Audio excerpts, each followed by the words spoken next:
Hello, we are Geeks Assembled, and I'm joined by Ethan again. And today we will be talking about an Amazon Prime series, an eight-part series, which aired early on 2019, based on a comic book series. We are talking, Ethan, what we're talking?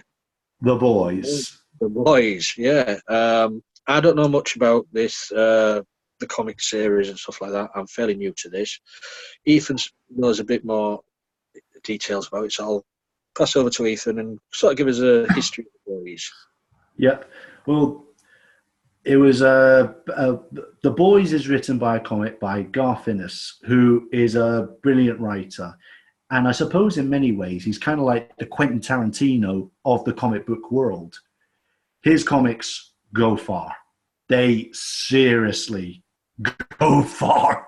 You wouldn't believe some of the stuff you see in it. But back in the day, like today, we've got two TV shows, Preacher and The Boys. And then back in the 90s, there was a comic book called Preacher, which was nothing like anything anyone had ever seen. It really went far with the violence, the gore, the sex, and the topics. And then a few years later, in 2008, he wrote a comic book called The Boys, where he said, The Boys is going to out-preacher Preacher. And of course, many of us back then thought, how the hell is this going to top Preacher?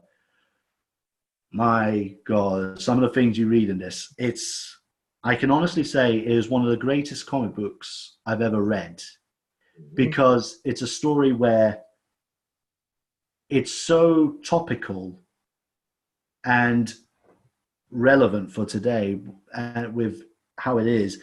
It's basically, imagine our world, superheroes are real. You see them flying everywhere. They've got movies, they've got franchises. They're backed up by this corporation that gives them all the money and helps them look great. But they're not. They are behind the scenes. They think they can do anything they want. They're either alcoholics and get drunk and destroy a building. They rape someone, kill someone just for pure pleasure, get into superhero orgies. There's many of them in the comics. We see one in a TV show, which I never thought they'd pull off. But in the comics, there is tons. But so anyway, the villains of this story are the Seven, who are basically, pardon my language, a piss take of the Justice League. So you've got a certain character who looks like Superman, the Homelander, Queen Maeve, who represents Wonder Woman, Black Noir, who is Batman, but says nothing at all. Yeah. But, and they are the villains. The real heroes are us humans, or more specifically, a special group that the government secretly created, but then they went rogue and do their own thing, called the Boys, led by Billy Butcher, who went through a real terrible drama in the comics. And he's after them with a personal vendetta. And another character called Huey, or in the comics was known as Wee Huey, because he's Scottish in the comics, but in this, he's American. And one famous detail I will point out, and I'll get to later, but I'll point this out. In the comics, Wee Huey was designed, the artist was a friend of Simon Pegg. So as a joke, he drew Wee Huey to look like Simon Pegg. Aye. So when you read the comics, it's literally Simon Pegg. Yeah, I heard that. I heard that when he did do the drawings, he was a fan of Spaced. Yeah. Yeah, and I think that's why he offered him the part of Huey's father in the TV series, because Yes. he couldn't play Huey. Now he's a little bit older now. Yeah, but it's again. So the job is they're trying to save the world from these. They never call them superheroes; they call them soups, which is basically why call them heroes when they're not really heroes. They're just soups, and this really does go far. It is a very edgy, out there comic. I mean, you've got, like, for example, there is one character called it's a Russian superhero who is actually a friend of the boys, and he has a special weapon, and they think, what's his weapon? It's his giant ding-dong. They didn't put that in the season 1, did they? No, but who knows what they'll put in season 2. But it really went far. It was filled with over-the-top gore, sex, violence. But what's great about what they've done with the TV show and the books is it's not just for shocks. It is part of the story. To show their character evolution, what these nasty soups get up to. And it was, at the time, people thought that it was the one comic they could never adapt. They did many years adapt Preacher onto AMC, which you can only get away with so much. Preacher is a great show, and I love what they've done with it, but there's a lot they could have done with it, and they could have gotten, they can only get away with so much. And I'm so glad with The Boys, they put it on Amazon Prime. Again, they did say there is only so much, but they got away with it perfectly. What they've put on this, it has the soul and feel of the original comics.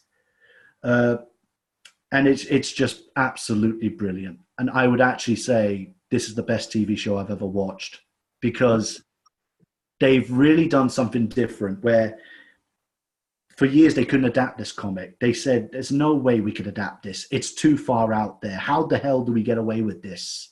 All the stuff that happens in it, because people are going to want that. That is part of the story. Many years later, it was people behind Preacher, Breaking Bad, and Seth Rogen.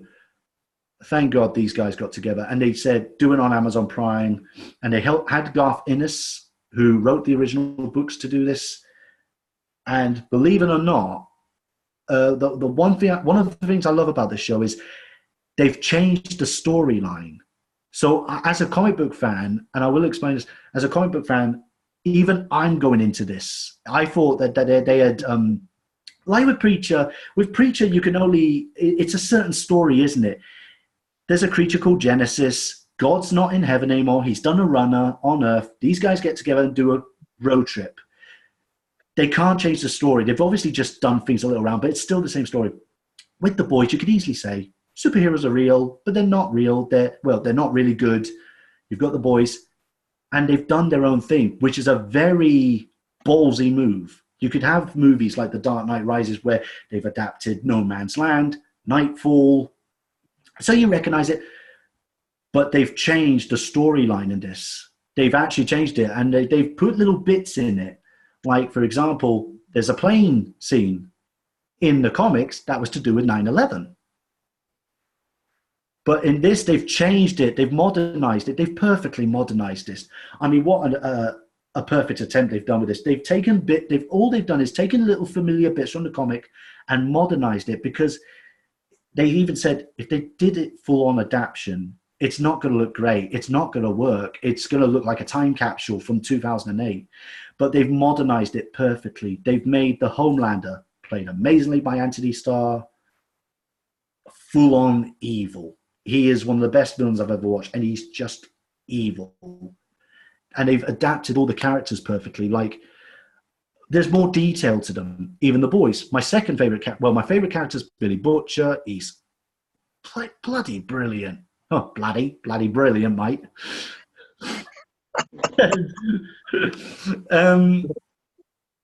And my other favorite character is Frenchie. And there wasn't much character to him in the comics. But in this, I mean, what a character. What a lovable character Frenchie is. And in this, they've excelled. I think they've actually excelled with The Boys. You know, they've just gotten away with so far, but they've improved so much. And they had the great Simon Pegg on to play Wee Huey's dad as a throwback to Huey in the comics. And they've just really excelled big time. I mean, they've pulled some ballsy moves with this one, changing the story, going far with this. I mean, all the characters are so well developed, and I give hats off to them. Like, everything they've done. It is so funny, it's so over the top, but it's enjoyable, and it's a well written story of both saving the world from these soups, conspiracy theory, and I will go into detail later, but I'd like to pass it on to Lee. Yeah, I say I went into this because people were talking about The Boys. They said, you've got to watch it. So I did. I sat down this week, watched it. Only 8 episodes, so it's not too long. And I didn't know what I was letting myself in for. Now Ethan said it that they've changed this and tweaked that, and they're going down a different storyline route. I didn't know that. I did enjoy it. As he says, it's the heroes are the villains. They're in it for that. They're in it for the money. They're in it for the power. But some of the heroes you do feel sorry for. Yeah, like Queen. Is it Queen Maeve? Queen. Yeah, and she didn't have much of a backstory in the comics. In this, she never had that story, but in this, they've actually given her a story. In this one, you find out she suffers from alcoholism, and she's a lesbian. Yeah. But also the Deep. I love the Deep.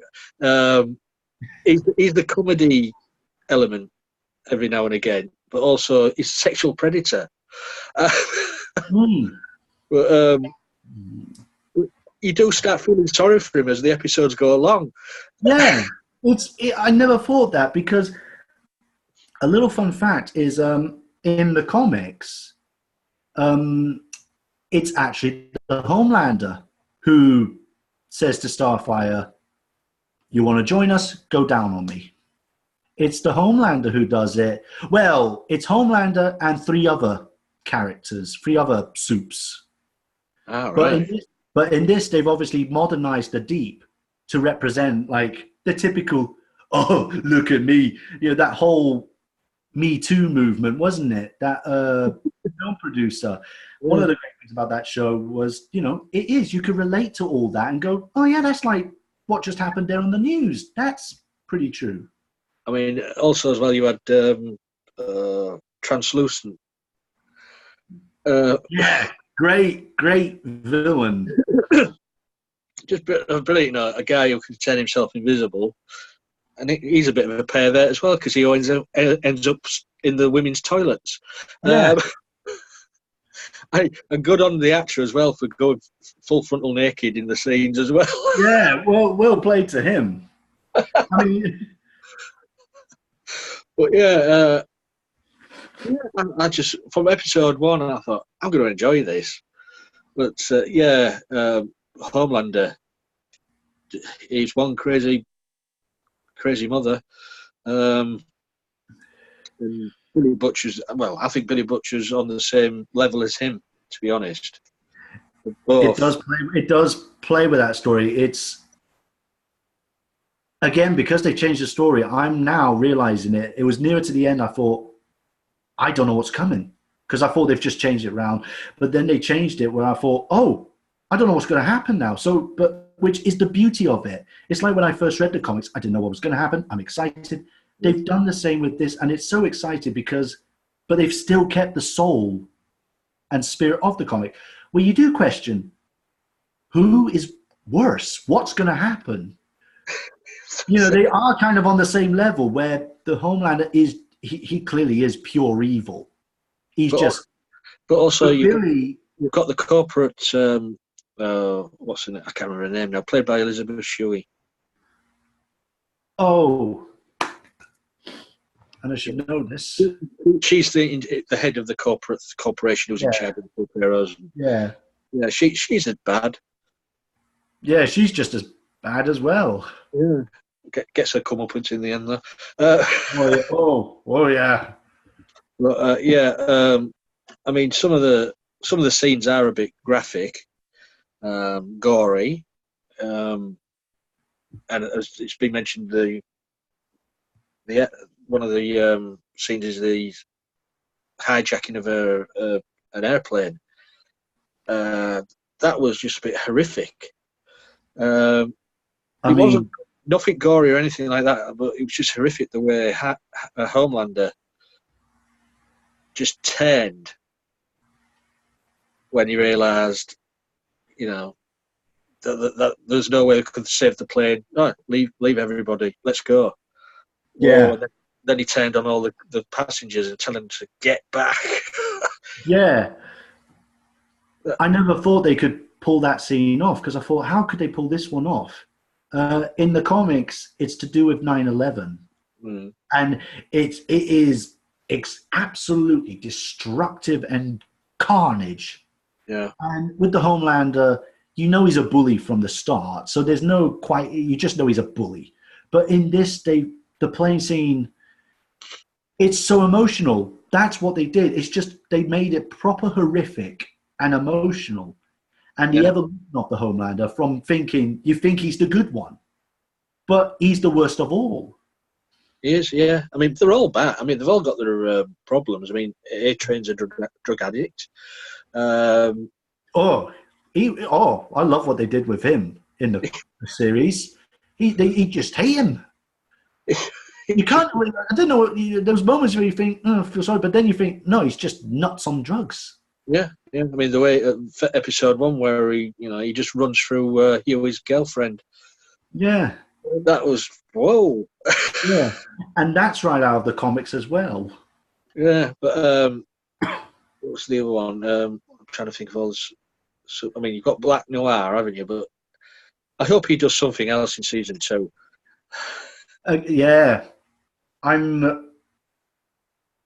Without going into spoilers, because they've changed the story. I wonder how he's going to fit into all of this, and because I don't want to spoil things for people, just in case they do explain who Black Noir is.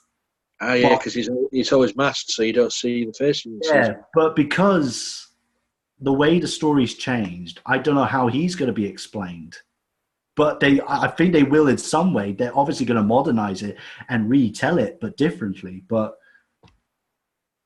watch out for him, because I read the comics. Watch out if they do. Wow. I mean, if you was a superhero, with X-ray vision like Homelander is, would we look through the walls watching a woman lactate? I mean, I don't know, but she knew he was there. She knew he was there. Yeah, and she took pleasure in it. Yeah. So it just shows how twisted the villains are. Well, yeah, it is. I mean, you feel sorry for Huey because he wants justice for the death of his girlfriend, and washed away because the heroes are the great people in the sky, sort of thing. Mm-hmm.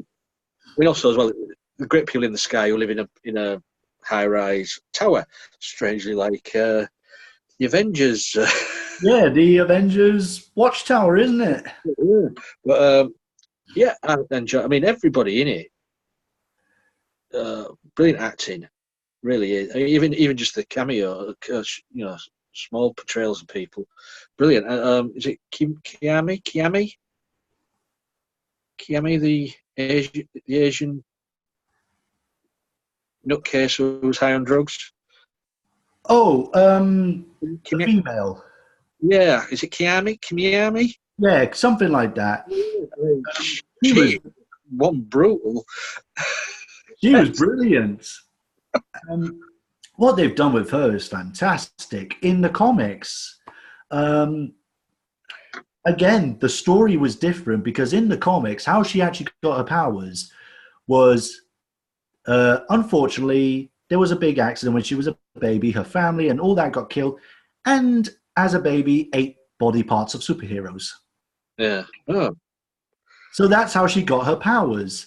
But there was in the comics, there was never any supervillains. There was actually never any supervillains. It was just the superheroes against terrorists and all this realistic stuff. But there was never any supervillains. But that's totally new for the TV show.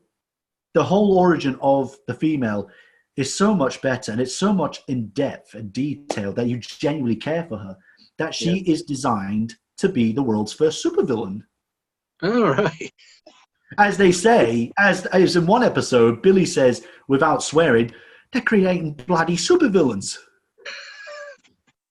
Yes, which you find out later on in an episode. Later on in the episodes, that was never in the comics. This is all brand new for the show, and it's brilliant. It's so clever. That was all down to Homelander doing that. Yeah, running everything behind their backs. I mean, yeah, it's an enjoyable series. And they say they said they're making season 2, so that's okay. Because I want to find out what happens.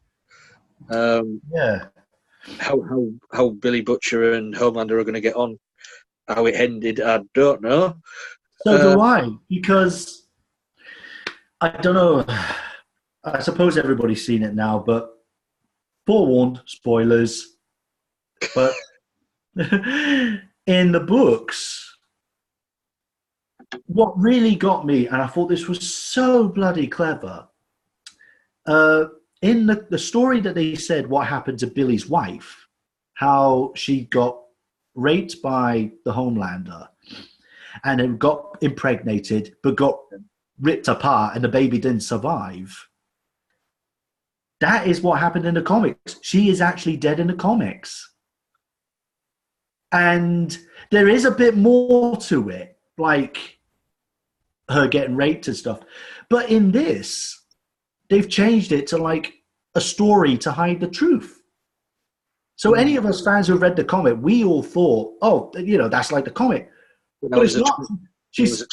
They twisted it around. So that's when I thought, what's going to happen? They've changed it. But it's exciting because, like I said, that's Billy's drive in the comics. He witnessed everything. Well, he didn't witness her getting raped. She got pregnated and she got ripped apart by the baby. And the baby didn't survive. And she's fully dead in the comics. But in this, it's twisted it round. They've changed the story. And it's so clever. It is. Also, there's a scene in one of the episodes which I thought they wouldn't get away with, well, because of religion. The Christian festival. Yes. Is it Starlight? Starlight? Yes, Starlight. Telling them all about God. God doesn't exist, and it's like, and you've got one of the best scenes. Yeah, you've got one of the best scenes ever, where Billy says what he thinks of God. Yeah, that was brilliant. The old priest. The priest. Yeah. Good talk, mate. I'm here all day. All right. And that's another thing as well. Billy, in the TV series, I don't know in the comics, in the TV series, is supposed to be British. Yeah, he's British in the. Yeah, he's definitely British and from London in the comics. Carl Urban is a brilliant actor, but every now and again his New Zealand accent does come through. Well, yeah, brilliant actor. And also another scene. When did they discover about the babies? Yes. I was a bit with that scene where Billy Butcher picked up the baby by the neck and used the baby to destroy the bad guys. And I thought, I'm sure there'll be complaints about the way he's holding the baby there, because it was a real baby. Yeah. Yeah.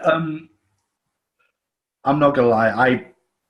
I actually howled with laughter at this, just because, I mean, the fact he thinks, right, I've got an idea, watch this. He picks up this poor baby and just slices all of them. And this poor baby's basically like, what the?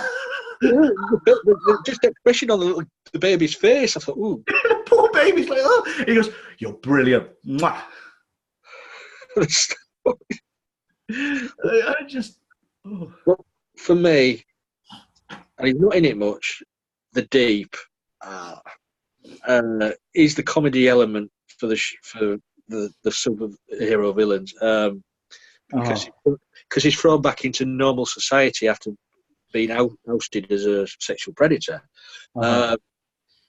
And he's trying to cope, trying to cope as a normal life. It's just, or when he's trying to rescue the dolphins.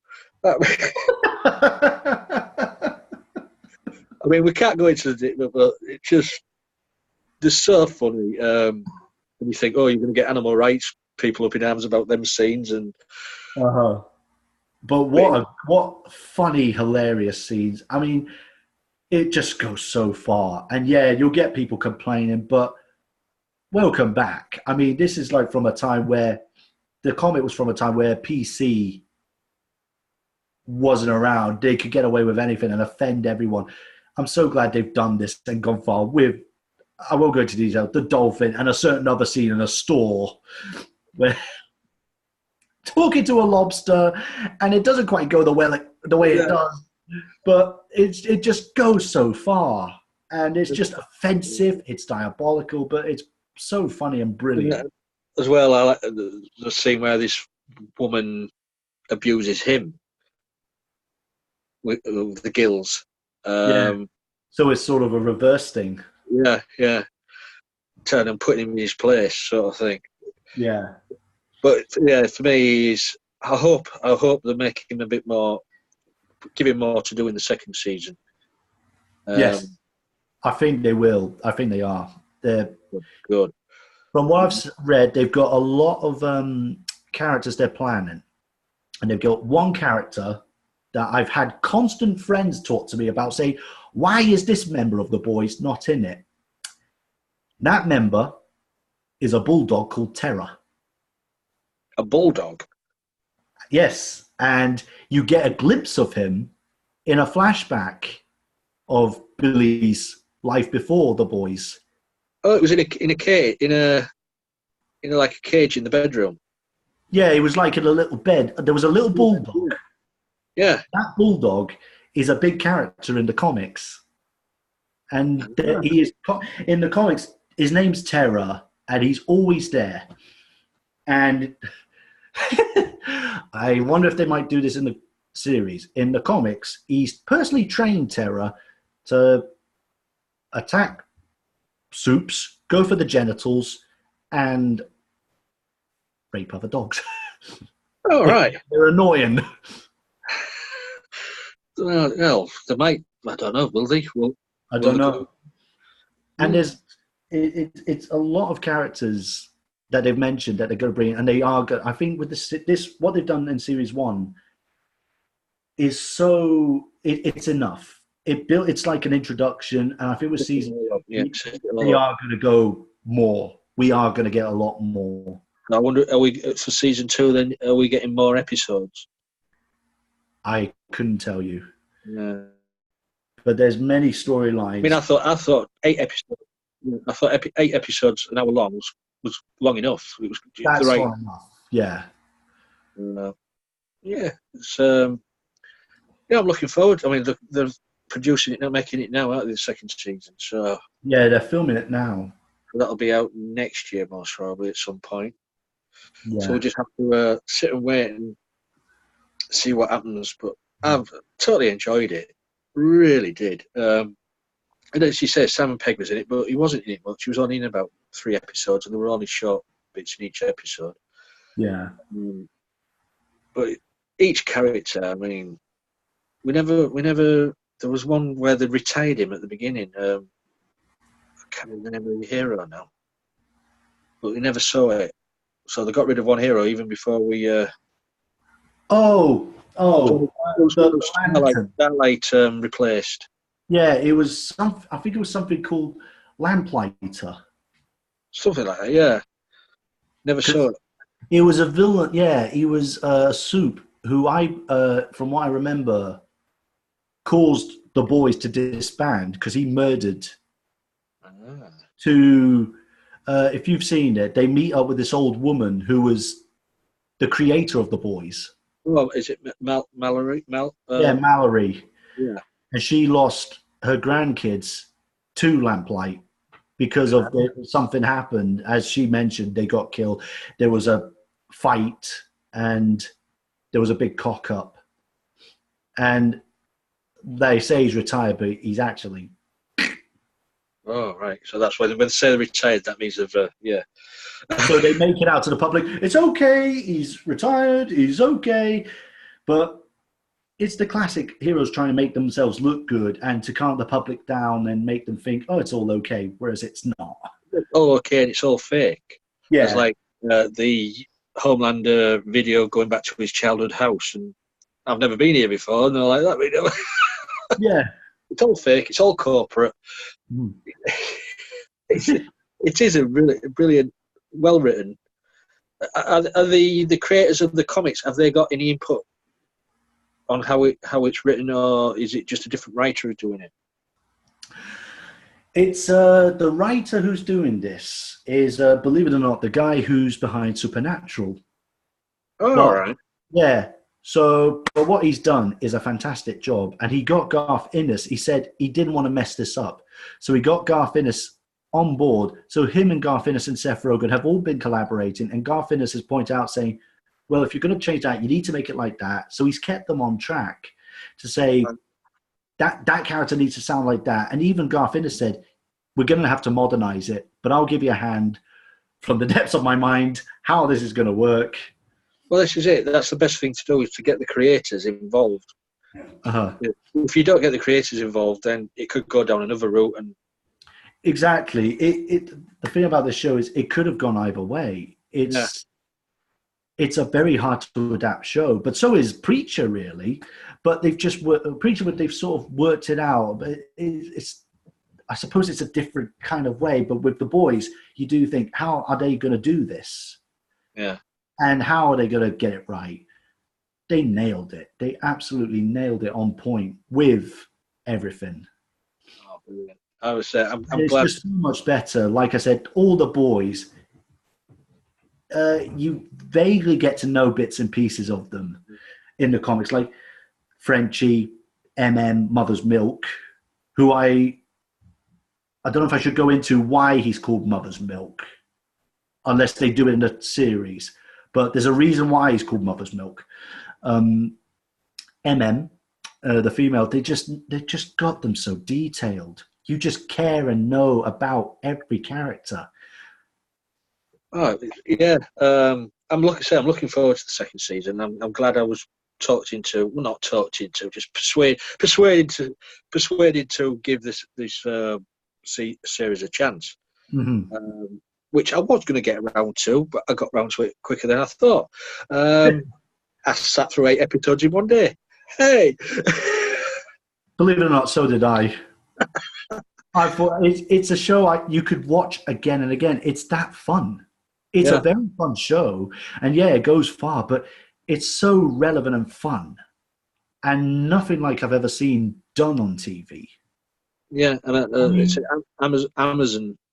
I mean, I know they say, I loved it when everybody said Game of Thrones, oh, it goes far. But then I'm like, are you sure about that? Yeah, the comics anyway, go further. They go really far. And I think they are going to make this go a lot further. You've got to be thankful for companies like Amazon, certain degree Netflix, because you wouldn't get these on terrestrial TV. No. BBC it has to be a pay-per-view. Yeah, none of the mainstream companies would do it. But there again, Amazon now and Netflix are sort of becoming mainstream. They're overtaking all these other broadcasting companies nowadays. Yeah. Which I suppose is a good thing. It's competition, and that's what the companies need. They need to kick up their arse. Yep. Especially the BBC. Oh yeah. In a big way. We're not going into details, Doctor Who. But yeah, I've enjoyed it. Have we got anything else to say about this season? I don't know. It's just everything they've done is just from the writing. The fact they've changed it around, but they've put little details from the comics. Even in the very first episode, the death of Huey's girlfriend. Yeah. The secret superhero orgy club. That is right out of the comics. I actually thought there's no way they can pull this off, but they blooming well did. And even just, I'll get to favorite moments in a minute, but just every detail and I never thought, like I said, there's one certain sexual death scene. I thought there's no way they can pull this off. Oh, I know what you mean. Yes. And that's when I thought, you've cracked it. Literally. I was watching that scene and I thought, they're not good, because I don't know anything about the comics, and I thought, yeah, you got an inkling what was going to happen. They're not going to do it. They're not. Yeah, they did. And who'd want to be that landlord? I've just come for the rent. Oh, wow. Yeah. Good job you mentioned that. I totally forgot about that bit. Yeah, but they did. That is something that could happen in the comics. I've only read, before the show started, I only read the first graphic novel, but I'm so glad I've not read all of it because, of course, they've changed the story and modernized it. But that, you could put that in the comics, that death scene. Because I thought, there's no way. I read this at the time, and I thought, that's right out of the comics, but there's no way you could pull that off. They did. They really pulled off a lot of stuff in this. From even the death of Translucent. Oh, yeah. How does he die?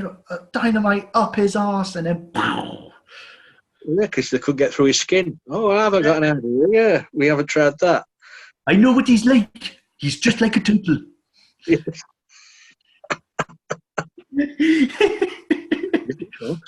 We should have done explosion up your arsehole. Yeah.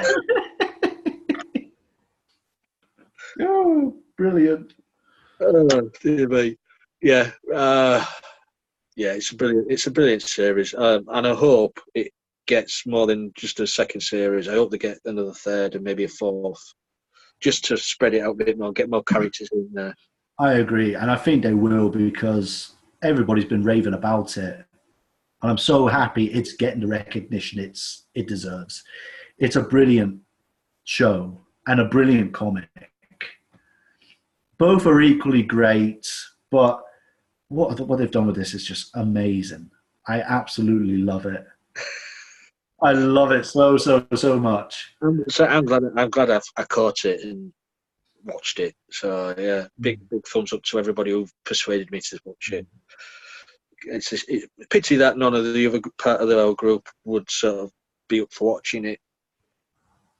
And we're geeks, you know. Yeah. So, do you want to score this season? Yeah. 8 episodes. I don't know. I was going to say favourite moments. Favourite. I thought we'd done nearly all the favourite moments. Yeah, we spoke about a lot of them, but I didn't know if there was any ones in particular. I know you said is there any more you'd like to? I already mentioned the baby bit. I mean, I thought blood in the neck. One of the things I loved about there was a lot. I loved the references. The references they did to the comic were so brilliant, from like the airplane, but even the little ones, like Simon Pegg's character is he's clearly in there as a reference to the comics that he's Huey. Yeah. But one little bit, if you'd have to know the comics to get this. There's a scene in one of the final episodes where him and Huey are finally back together, and his dad says to him, "Look at you, Matt, kid. You know, you're standing up against heroes and all this stuff." And then he says, "Jinkies" or Jinx or something. That is Huey's catchphrase in the comics. Oh, is it? Yeah, in the comics, a lot of the shocking stuff, Huey always says, "Jinx." Usually it's yoinks and... Yeah, he says like a jinx, which is a Scottish slang. Ah, yeah. So it's hinting that there's Scottish heritage in their family, but it was just a nice little reference. And because I've read the comics, I couldn't help but cheer at that bit. You'd have to be a fan of the comics to know it, but I just cheered when he said jinx, and the fact it came from Simon Pegg. That was just brilliant. the fight scenes they did, I mean, like, I got to be honest, it was a brutal scene, but it was probably one of the most satisfying villain deaths I've ever watched, where it was that horrid little snake. What was his name? The Hypno? Mesmer. Mesmer, yeah. And he, you know, stabs them in the back just in the hopes of getting all this wealth and fame. And did you notice who was playing him? yes, him from The Sixth Sense. Haley. People. Yeah.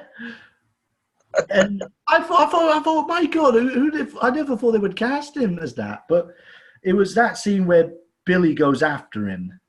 And again, this was right out. This could be in the comics, but it's how he turns it against him. And he says, I can help you find her. But he just sees his death. You know, and he's just looking at him. And what a gory scene, but you can't even think that is such a satisfying villain death. But to see him doing that, and you see his whole head denting in. Pretty violent. That was a violent death, but you see his whole skull denting inwards. Yeah. I was like, holy smokes. And there was no holding Butcher back there. He was just at him, smash. Yeah. Well played by Karl Urban. It's just there's so many moments. Oh, one thing I will point out, one reference I quite liked, and again, you got to know the comics for this. It was one bit where they're at actually, there's a funny bit here.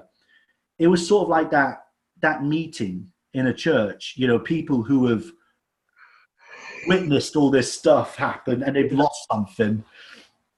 Two things. You've got this one guy who says, you know, I made the mistake of making love to that superwoman who could turn into ice. Yes. And he lost his poor. Yes. Oh, it snapped off. Yeah, froze. And Billy's just going.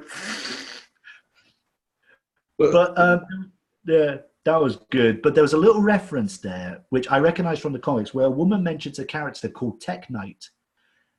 Now, and she said this Tech Knight messed something up. I wonder how they're going to do him if they bring him later on, because there's rumors that he's going to be in it. But in the comics, he's basically literally a piss take of Batman, Tech Knight. All right. He's a billionaire. He's got a mansion. He's got a butler. He's got a kid, teenage sidekick. But his one problem is he's a sex fiend as well, and he can't stop himself from having sex with anything that's got an orifice, be it a cat or a exhaust pipe. Oh dear. Oh, I look forward to seeing if they do that. Which is one of the most famous stories in the comic, and I thought, I can't believe what I'm reading here. It's this guy who is literally like Batman. He just looks like Batman, but it opens up with him and a psychiatrist dressed up and everything. And I say, what's the problem? I can't stop having sex with everything. And apparently he tried to join a superhero group, but then he got kicked out for shagging the android. Oh, and come on. They have to bring him into it. And then they said his sidekick left because he caught him having sex with his Techmobile. Up the exhaust pipe. Oh dear. And then suddenly his butler leaves because his ears will never be the same again.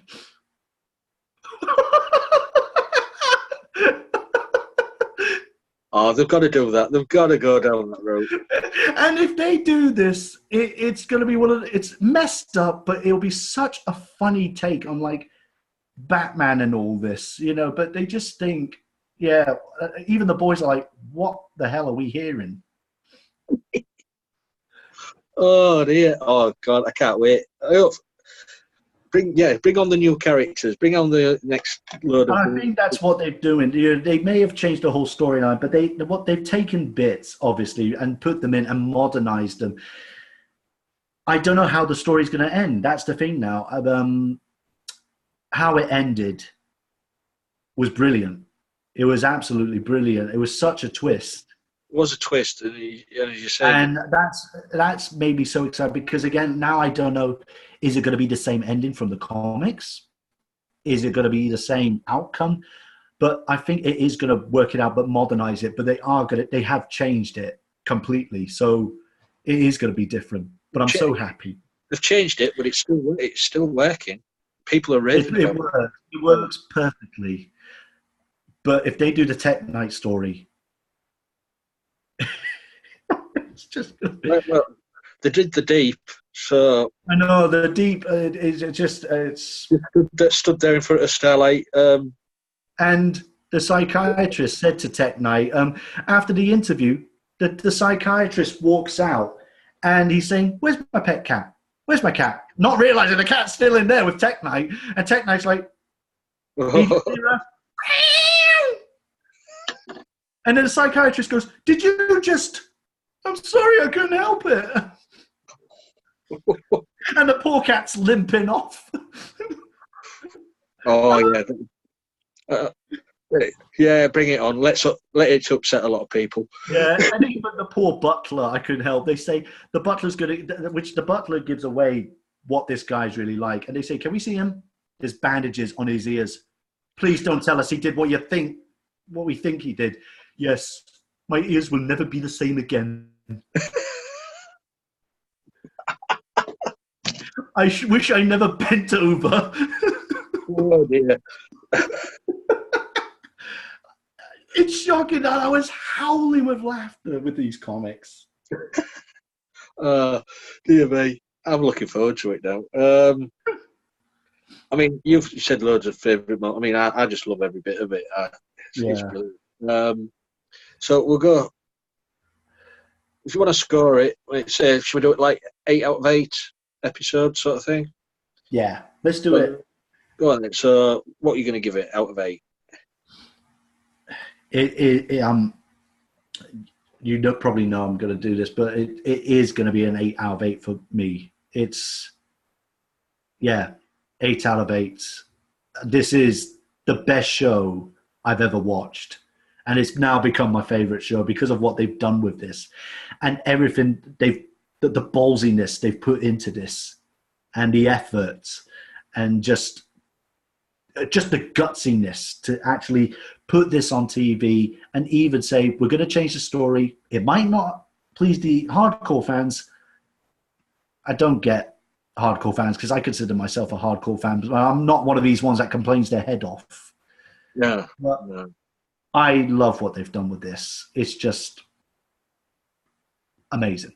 It's bloody effing diabolical. Well, I went into it not knowing anything about the comics, what was going to happen in the TV series, and I absolutely effing love it. Yeah. As I said, certain people's accents sneak through, but hey, I can live with that. And it's good to see Caleb and Sam and Peg together again. You know, after the Star Trek movies. Yes. Yeah, I enjoyed it. It's an 8 out of 8 for me. 8 episodes, 8 out of 8 episodes, just top notch viewing. So guys out there, give the boys a chance.